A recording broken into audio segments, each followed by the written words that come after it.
Monday morning, headed out to a dryer install job to wire up the modules, the different modules, connect the modules together, connect the wiring together, and connect the propane line, gas line running up the side of the dryer. I normally spend 2 days at each Mixflow dryer. I spend 1 day wiring and gas piping and getting that stuff all in order, and then I spend 1 day doing the system startup when the customer is ready to dry grain. I always start up top.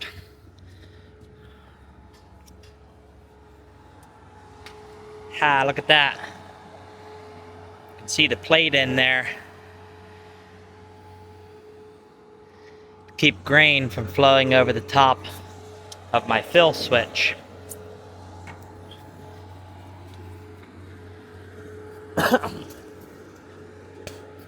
Just so happens that this one, they don't have the elevator installed yet. So up here, the only thing that really needs done is this fill cord needs to be run down the front of the dryer. So I'm going to start out by running that, and then we'll go down to the next platform.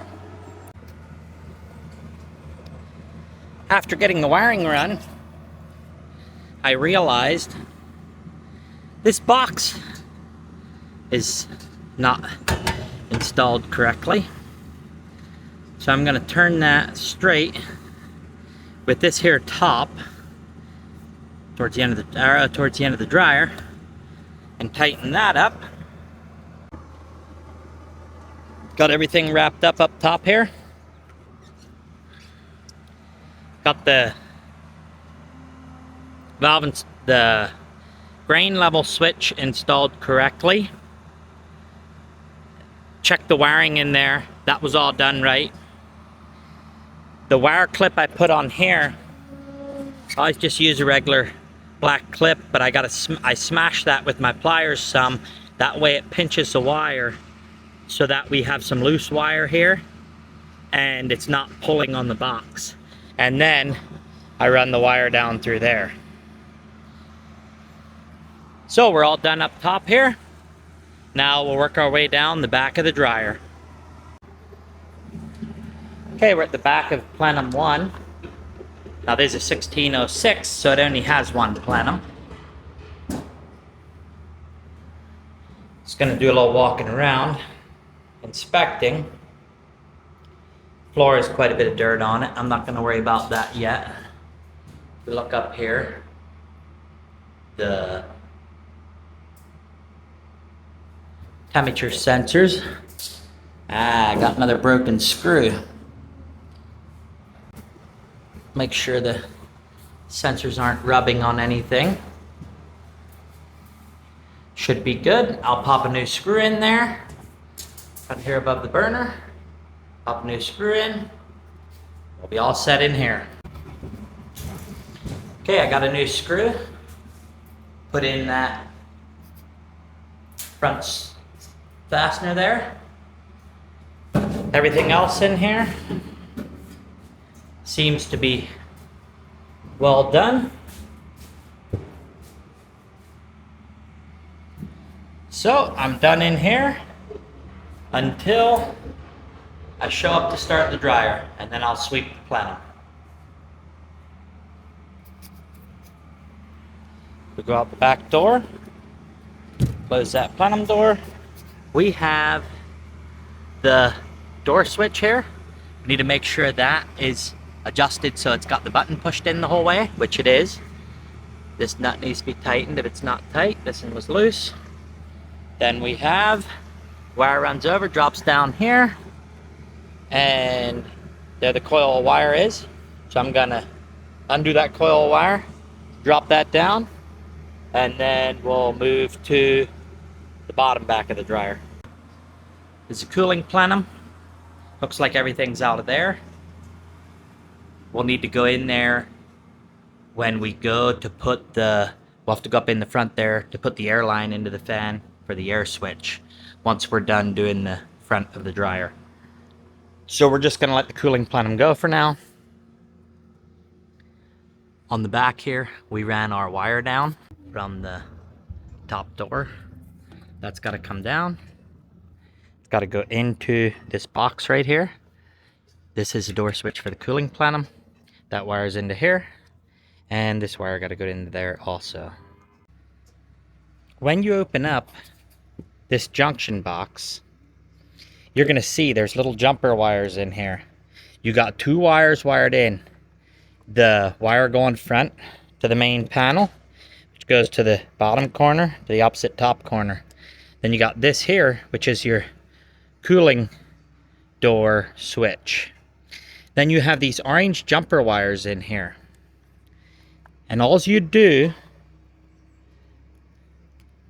is remove an orange jumper wire from your upper door switch, wire in wire number 1 and 2. Cut the green one off. We don't use the green one in the cord.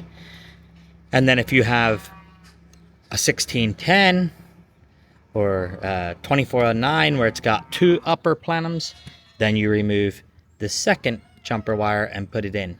If you have a 4 plenum Mixflow, a 3217 or a 2418, you will not have enough jumpers to remove. In that case, you will just hook 2 of the switch doors in series into the place of 1 jumper wire.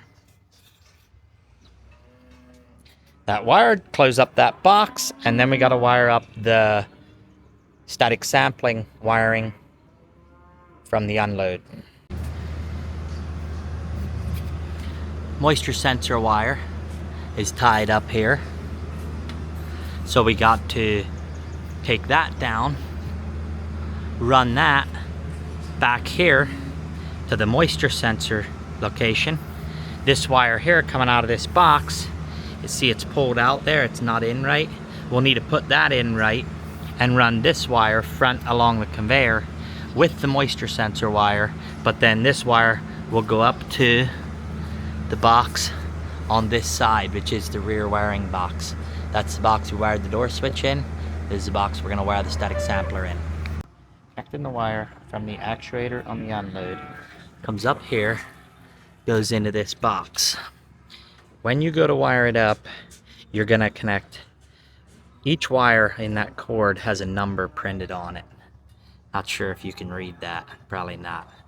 1 is 18, 2 is 95, 3 is 64, 4 is 65, and 5 is 66. Wire number 6 and the green wire just get stuffed in the bottom of the box.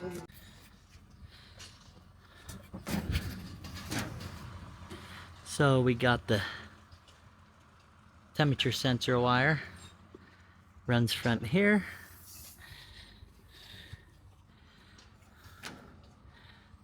Got to run that.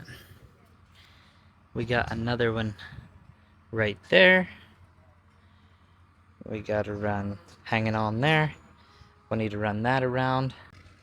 Here we have a coil of wire hanging here. That sensor.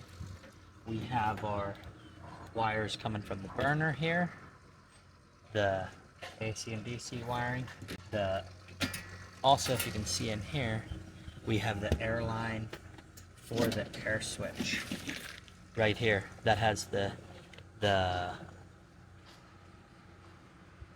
air line and the clips and stuff to fasten it. We'll have to run that.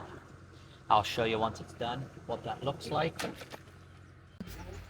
Over on this side, we have our gas line here that needs to be redone.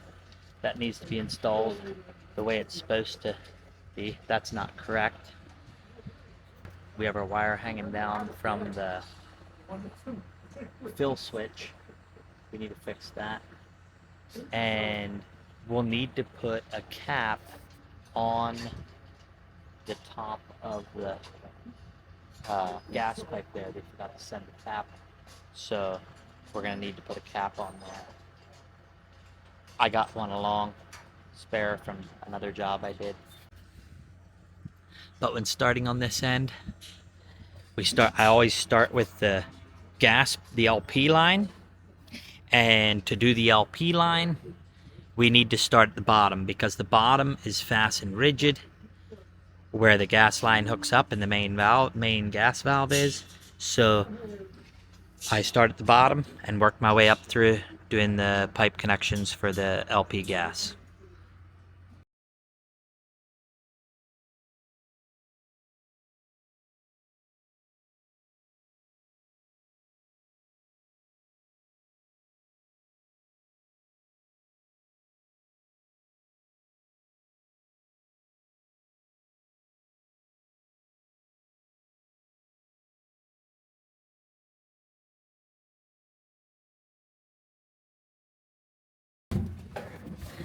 Okay, we got that air line installed. Comes down through the hole in the top here. Goes into the fan. It's curved, so the blades are kind of sucking on the end of it. Got that little metal clip there, holding it in place. The natural curve of the hose can work in your favor. Well, got it all wrapped up. Plumbing all done. Down to here. Got my wires all hooked in. Ran my 4-point sensing in right here through the rubber grommets. Got my burner wires all hooked up.